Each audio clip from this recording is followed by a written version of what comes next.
पिछले लेक्चर में हमने कंप्लीट किया था किंगडम मोनेरा आर.एस. व्हिटेकर का जो 5 किंगडम क्लासिफिकेशन सिस्टम था, उसमें हमने किंगडम मोनेरा में कंप्लीट किया था, जिसमें हमने प्रोकैरियोट्स के कुछ बेसिक कैरेक्टरिस्टिक्स के बारे में जाने थे।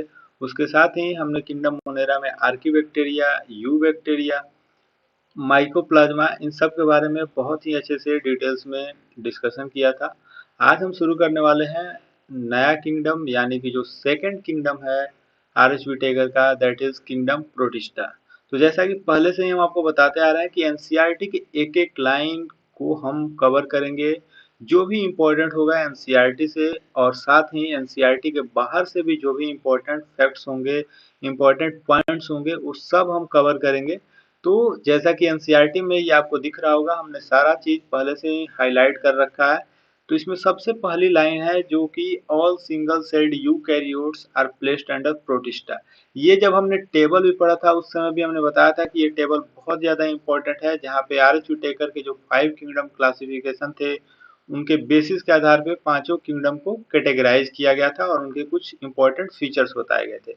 तो वहीं से बहुत कुछ आप जान जाएंगे, जो भी इंट्रोडक्टरी पार्ट्स है किंगडम प्रोटिस्टा में, वहां से आप आसानी से जान लेंगे, क्योंकि जो भी बेसिस था उनके क्लासिफिकेशन का, वहाँ की एक एक इम्पोर्टेंट जो पॉइंट्स थे उनसे रिलेटेड, जैसे सेल वाल हो गया, जैसे कि मोनेरा में हमने पढ़ा था नॉन सेलोजिक था, तो उसके बारे में हमने जाना था। ठीक है, पिछले लेक्चर में हमने जाना भी था कि नॉन सेलोजिक था तो उसमें क्या था, तो उसमें पेप्टाइडोग्लाइकॉन था। और उसके बाद से प्रोटिस्टा में सेल वॉल जो है कुछ में पाया जाता है, और इसमें हमने ये पढ़ा था जितने भी यूनिसेलुलर यूकैरियोट्स हैं सब के सब प्रोटिस्टा में आते हैं। तो सब उसी टेबल से है, जो भी इंट्रोडक्टरी पॉइंट्स है।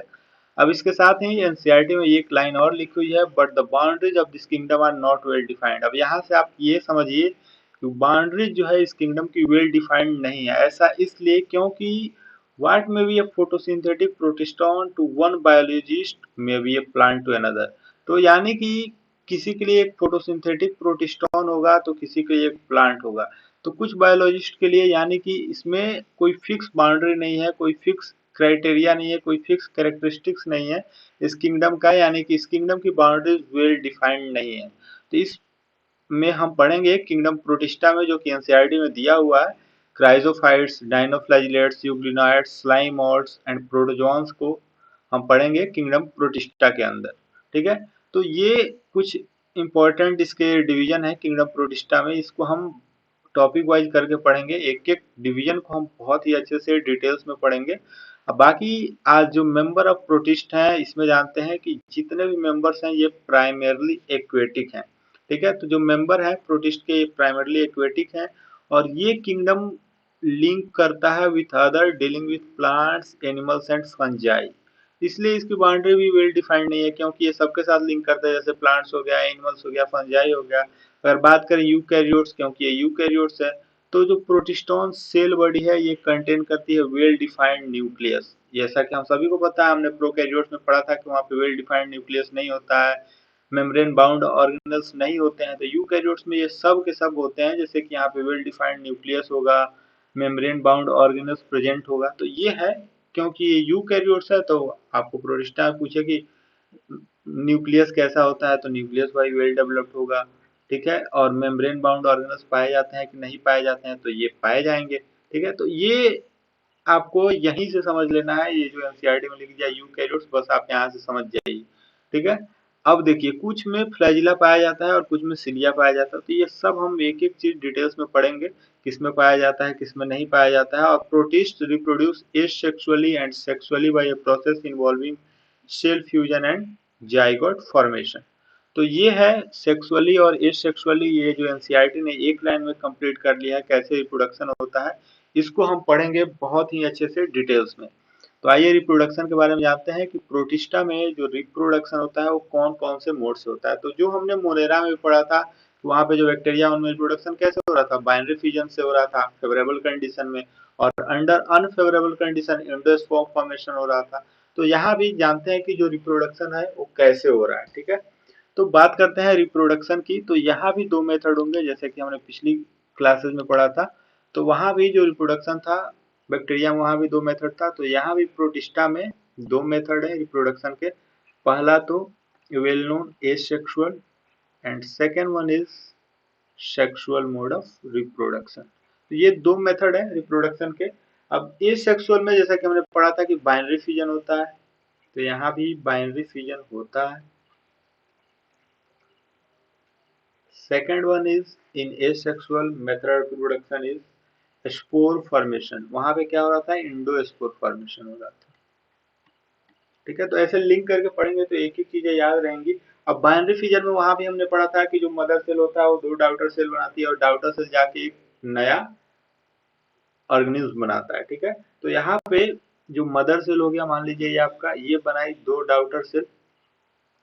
ठीक है, अब ये डॉटर सेल जाके इंडिविजुअल न्यू ऑर्गेनिज्म बनाती है। तो ये है बाइनरी फिजन में। अब बाइनरी फिजन जो भी हमने डिविजन पढ़ा इसमें किसमें किसमें होता है, डाइनोफ्लैजिलेट्स में होता है।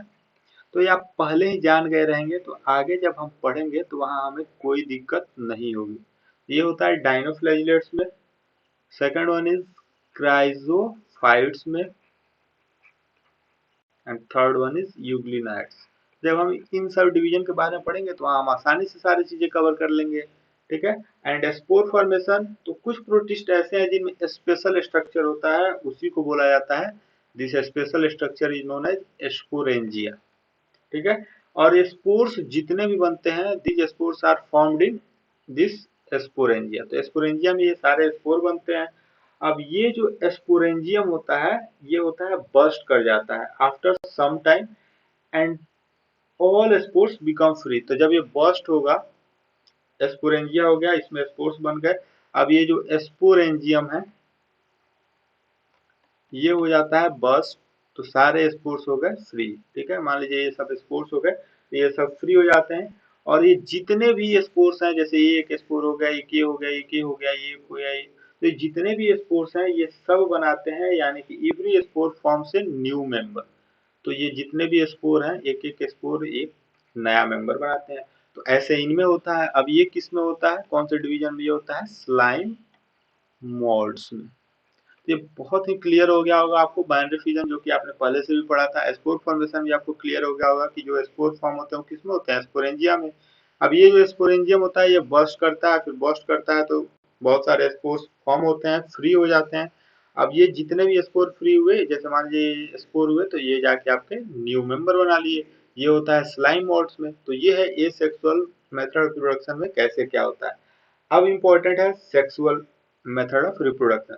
तो सेक्सुअल में आपको ये याद रखना है, जो कि क्वेश्चन बहुत बार पूछा जाता है, बहुत ही इंपॉर्टेंट है। ये सबसे पहले सीन किया गया था sexual method of reproduction, first of all seen in प्रोटिस्ट्स।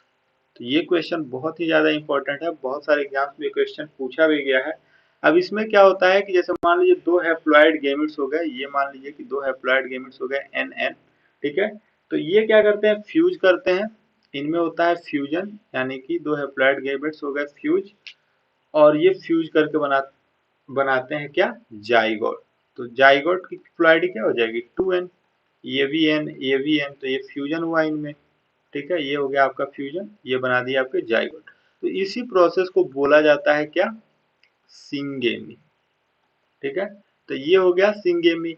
अब सिंगेमी में क्या है कि तीन तरह का होता है ये जो सिंगेमी है।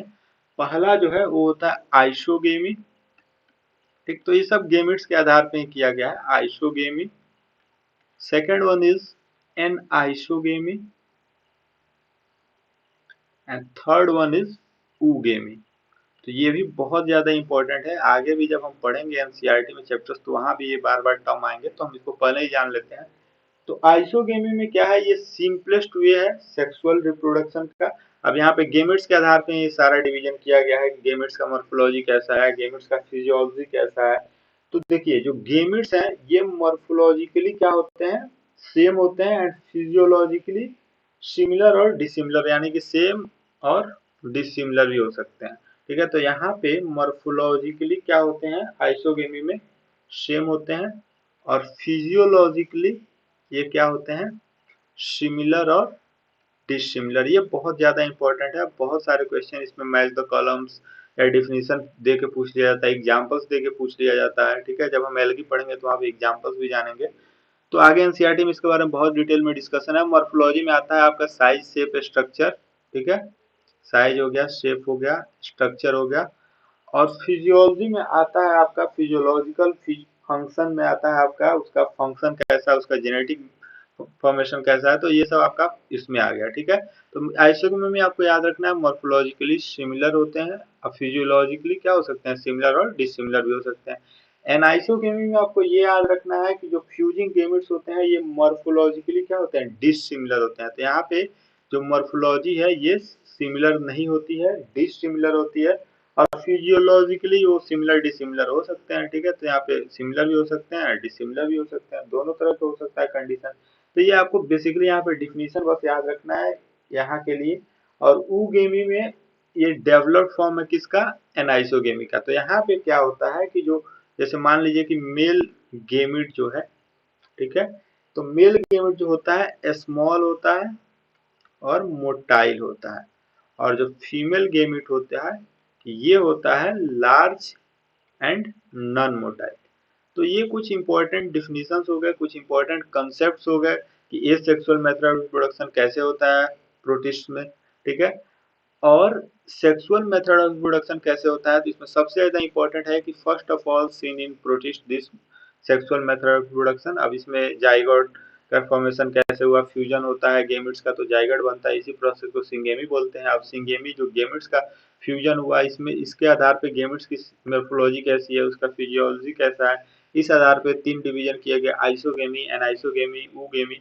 तो उम्मीद करते हैं ये बहुत अच्छे से रिप्रोडक्शन का जो भी कंसेप्ट है आपको क्लियर हो गया होगा। आगे भी ये बहुत ज़्यादा यूज़ होने वाला है, तो ये हम बहुत अच्छे से समझना बहुत ज़रूरी है। अब आता है एक और चीज़ जो आगे भी यूज़ होगा, इस चैप्टर में भी जान लेते हैं उसको, पैटर्न ऑफ लाइफ साइकिल। ठीक है, तो पहला पैटर्न ऑफ लाइफ साइकिल है ये जो आपको दिख रहा है, ये है हैप्लॉन्टिक लाइफ साइकिल।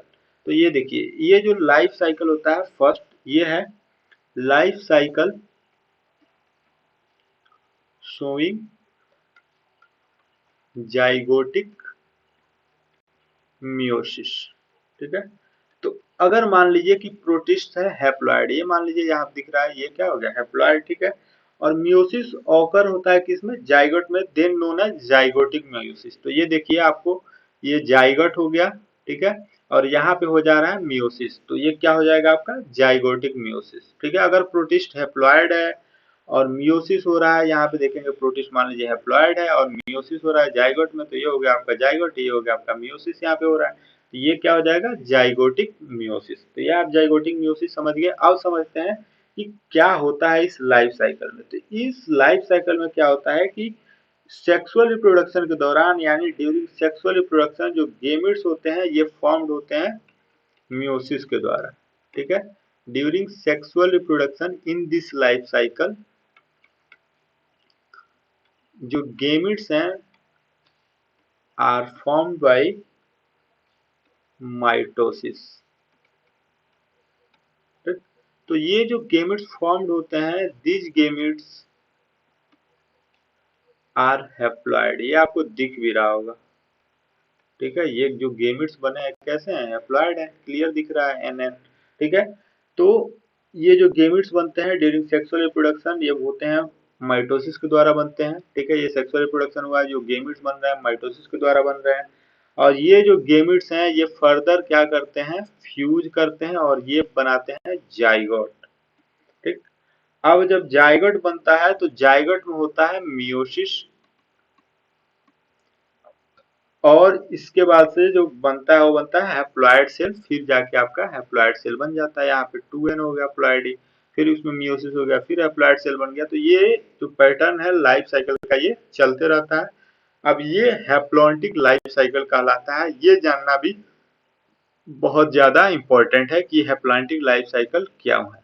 तो नोट आपको यहाँ ये ध्यान रखना है कि इस लाइफ साइकिल में जो जाइगोटिक फेज होता है ओनली डिप्लॉयड होता है। और देखिए ये जो जाइगोटिक फेज है सिर्फ यही डिप्लॉयड है।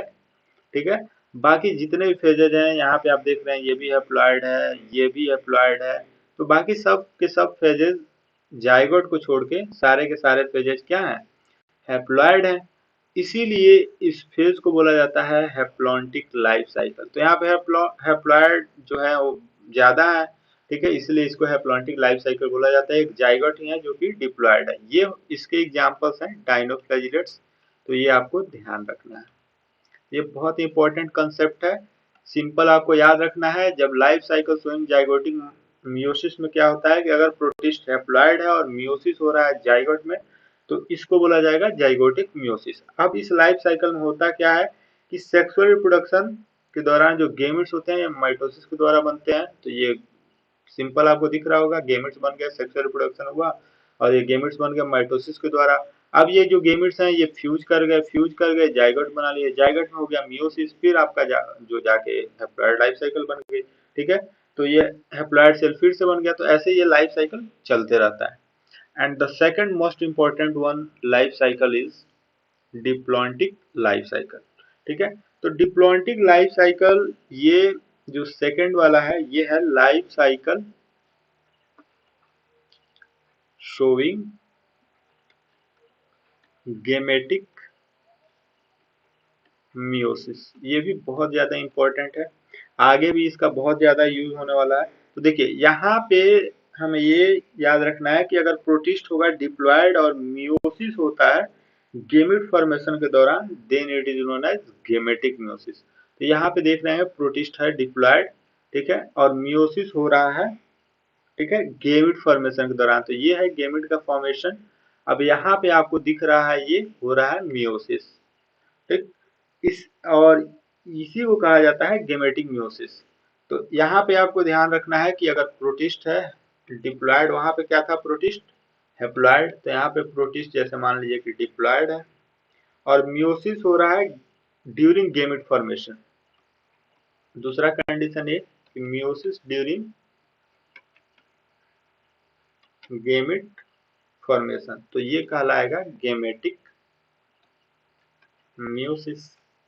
ये देखिए गेमेटिक मियोसिस, गेमेट के फॉर्मेशन के दौरान मियोसिस आपको दिख रहा है क्लियर इस डायग्राम में, तो ये हो गया गेमेटिक मियोसिस, यहाँ पे कोई कंफ्यूजन नहीं होना चाहिए।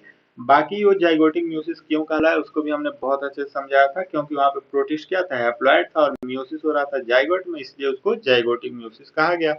ठीक है, यहाँ पे गेमेट में मियोसिस हो रहा है तो गेमेटिक मियोसिस हो जाएगा। अब देखिए इसके बाद से क्या होता है कि इस लाइफ साइकिल में सेक्सुअल रिप्रोडक्शन के दौरान जो मियोसिस होता है वो डिप्लॉयड सेल में होता है। एकदम क्लियर आपको दिख रहा है इस लाइफ साइकिल में जो सेक्सुअल रिप्रोडक्शन होता है, ठीक है, मियोसिस जो होता है takes place in diploid cell. Simple एकदम क्लियर दिख रहा है कि ये जो डिप्लॉयड सेल है इसमें हो रहा है मियोसिस। जैसे मान लीजिए 2n हो गया, इसमें कर दिए मियोसिस, बन गया आपका गेमिट्स एन एन। ठीक है, अब गेमिट्स में क्या होगा, अब ये जो गेमिट्स हैं फिर जैसे वहां फ्यूज हुए थे यहाँ भी होंगे फ्यूज, ये हो गया फ्यूजन इनमें, और फिर ये बना दिया आपका जाइगोट, तो यहाँ पे बन गया 2n, यही तो जाइगोट है आपका। ठीक है, अब क्या होता है कि हैप्लॉइड गैमेट्स फिर जाइगोट बना दिए तो डिप्लॉयड सेल फिर से बन गया।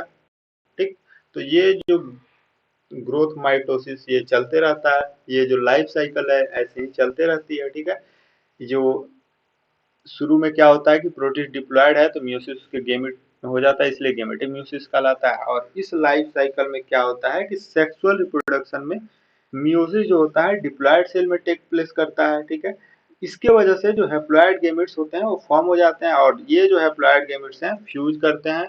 अब यहाँ पे आपको दिख रहा होगा फिर से फ्यूज करते हैं फिर डिप्लॉयड जाइगोट बनता है, तो इसलिए ये डिप्लॉयड सेल फिर से दोबारा बन जाते हैं, यहाँ पे आपको फिर से डिप्लॉयड सेल मिल जाएगा। तो ये हम मैं जहाँ तक उम्मीद है बहुत ही डिटेल में इसको हमने डिस्कस किया है, एकदम रिपीट कर करके एक एक चीजें बार बार बताई हैं, तो ये बहुत ही अच्छे से क्लियर हो गया होगा। बाकी इसमें जो इम्पोर्टेंट पॉइंट नोट करने वाली है वो ये है, इस लाइफ साइकिल में केवल गेमेटिक फेज जो है वो हैप्लॉइड है,